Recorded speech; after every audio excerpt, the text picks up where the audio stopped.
Olá e bem-vindos ao Em Cartaz especial com uma agenda de filmes para o seu final de semana.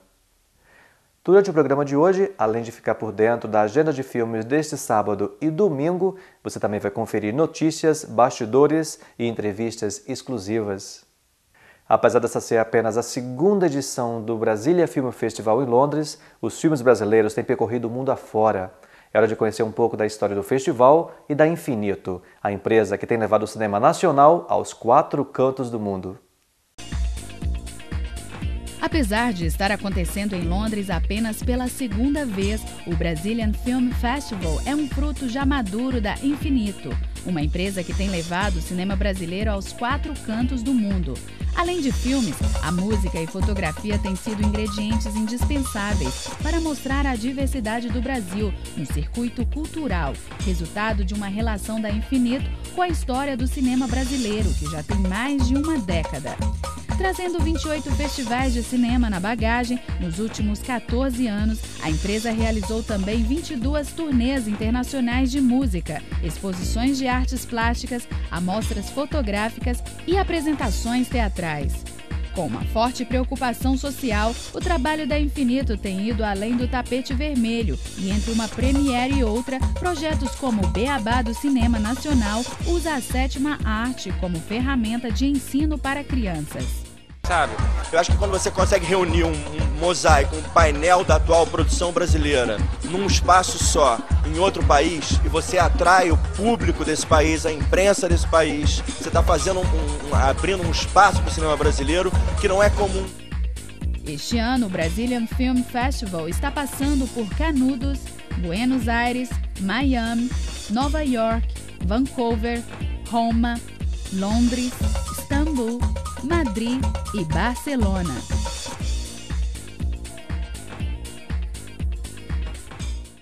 Na última quarta-feira, um coquetel realizado na sede do British Academy of Films and Television Arts, o BAFTA, marcou a abertura oficial do evento e a jornalista Cristina Ramírez foi conferir de perto a primeira noite do segundo Brasília Film Festival e bater um papo com convidados e profissionais que estão reescrevendo a história do cinema brasileiro.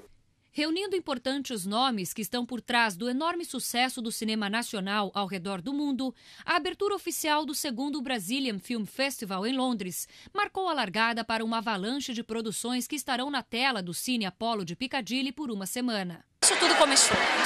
Pois é, isso começou há 14 anos atrás. Nós estávamos em Miami, eu e minhas sócias, estudando, trabalhando, e observamos que o Brasil, naquele momento, o cinema brasileiro estava voltando com a retomada. Nós estávamos saindo da crise da Embrafilme e começando a construir uma nova forma de se fazer cinema no Brasil. E nós já trabalhávamos com cultura brasileira. Então nós pensamos que nada melhor do que representar um país, apresentar a potencialidade de um país por meio dessa ferramenta maravilhosa que é o cinema. Porque por meio do cinema você vende tudo de um país. Você vende música, gastronomia, você vende ideias, você vende turismo, você vende negócios e produtos. Representando o longa-metragem Lula, o Filho do Brasil, as produtoras Paula e Lucy Barreto aproveitaram para conversar com a diversificada plateia sobre o processo de filmagem. E Paula Barreto, uma carioca que conhece o cinema brasileiro como ninguém, falou com exclusividade para o Em Cartaz. Acho que é uma honra. Eu acho que é a primeira vez que a gente participa com as meninas do Infinito aqui de Londres. A gente já participa com elas desde o primeiro, em 94, quando elas começaram em Miami. A gente participou com um quadrilho, com o filme do Fábio, dirigido pelo Fábio, que depois foi indicado ao Oscar. Então é uma honra. Eu acho que a Inglaterra é um grande mercado, tem várias oportunidades, grandes oportunidades para os produtores brasileiros estarem aqui, principalmente no Marketplace, que começa sexta-feira, e conversando com os produtores e distribuidores ingleses para descobrir novas oportunidades de coprodução. E é justamente isso que eu ia te perguntar, porque depende da cidade onde o filme é lançado e até mesmo do país, vocês têm um retorno diferente com relação a isso. Qual que é a grande expectativa com relação a Londres? Olha, o filme, até agora a gente passou esse filme na América do Sul, em 2 países, na América Central, no México, e nos Estados Unidos a gente passou em Nova York, em Miami e em Los Angeles. Na Europa essa é a primeira vez. Então até agora eu acho que o público que mais se emocionou e se identificou com o filme é o americano. E eu acho que o inglês também vai se identificar, porque são países acostumados ao sucesso, a buscarem o sucesso desde que o ser humano americano ou inglês nasce, está acostumado, é educado a buscar o sucesso. E como esse filme é uma história de sucesso, de uma pessoa que sai do nada, né, de uma família que sai do nada, da mais absoluta miséria, e consegue, né, com obstinação, tenacidade, teimosia, consegue suplantar todas as barreiras e conseguir chegar ao seu objetivo, eu acho que o público gosta muito. E eu acho que tem tudo para agradar ao público inglês. O filme realmente é um filme emocionante, um filme que conta essa história dramática. E vocês esperavam realmente uma repercussão tão grande como o filme teve? Quando vocês estavam lá produzindo e trabalhando no dia a dia, vocês imaginavam que fosse ser assim, essa coisa tão comentada, tão emocionante, justamente sobre o atual presidente do Brasil? A gente tinha uma ideia, mas sempre você ter uma ideia, né, uma expectativa do que vai acontecer, geralmente essa expectativa não se conforma, ela não se confirma, ela se suplantou. Realmente nós tivemos um assédio desde o primeiro minuto que a gente participou publicamente que a gente estava produzindo o filme. Durante as filmagens foi uma loucura, a gente tinha 2 assessorias de imprensa cuidando da imprensa o tempo todo, porque era todos os dias de filmagem, muita gente da imprensa no Brasil acompanhando. Depois a gente teve, né, durante o lançamento do filme, pré-lançamento, os festivais todos que participamos, tivemos muito assédio da imprensa e eu acho que a gente estava preparado. Não estava tão preparado, mas estávamos preparados. Tanto eu e o Fábio estávamos preparados para receber o assédio. Vocês não pensam numa segunda produção seguindo isso, só que depois dos anos 80? Olha, eu acho que o que levou a gente a produzir esse filme é justamente a gente não conhecer a história dele. A gente viajava muito e a gente era muito indagado no exterior. Quem é o Lula? Quem é o Lula? E a gente mesmo não sabia, na realidade, quem era o Lula. A gente só sabia da história depois dos anos 80. Então, a nossa intenção foi descobrir quem era o Lula, para poder mostrar, tanto para os brasileiros quanto para os estrangeiros, quem é o nosso presidente. Eu acho que a gente não tem interesse em contar a história que já é pública. Porque depois de 1980, ele se tornou um homem público, com a fundação do PT e com as tentativas de ser presidente que não sucederam. Então, acho que o interesse era contar para todo mundo quem é essa pessoa. E na sexta-feira, mais convidados e profissionais de peso do cinema brasileiro retornam ao BAFTA para um workshop sobre a indústria cinematográfica. O festival segue até domingo, dia 5 de setembro, com filmes sendo exibidos diariamente no Apollo Cinema e uma amostra paralela no Salzbank Center. O Em Cartaz foi dar uma olhada nos bastidores de gravação do filme Tempos de Paz, uma das atrações do 2º Brasília Film Festival, que atraiu sucesso de público e crítica durante a sua exibição em Londres.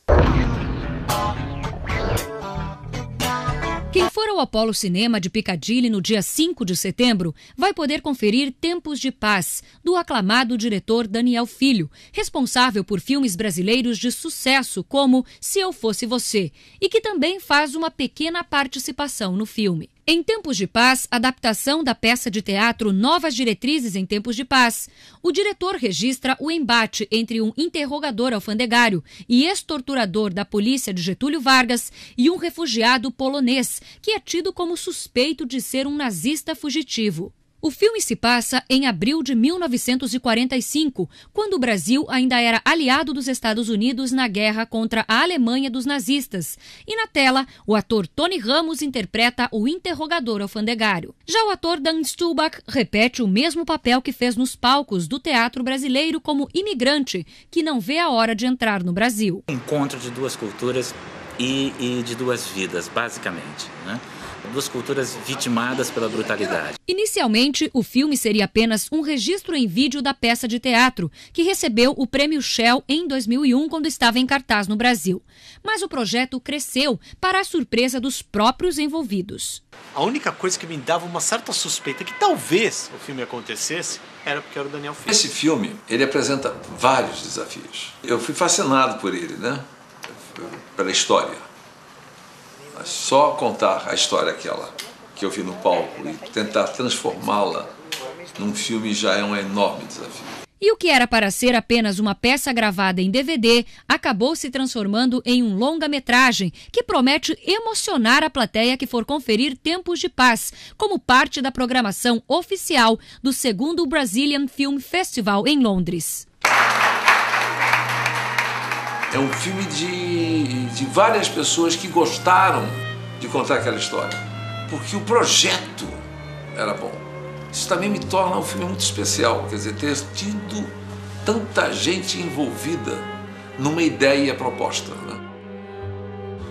Eu acho que o filme narra e pede no final, no meio disso tudo, que parece que é uma coisa política ou que é uma coisa racional, ele é colocado de uma forma emocional, totalmente emocional pela peça, e termina com uma esperança de tempo de paz.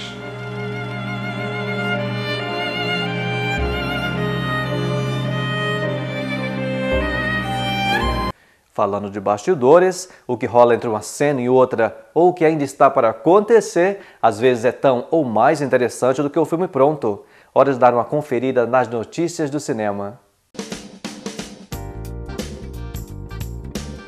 Sylvester Stallone continua rendendo polêmica com Os Mercenários, um dos filmes de maior orçamento já filmados no Brasil, no qual ele atua e produz.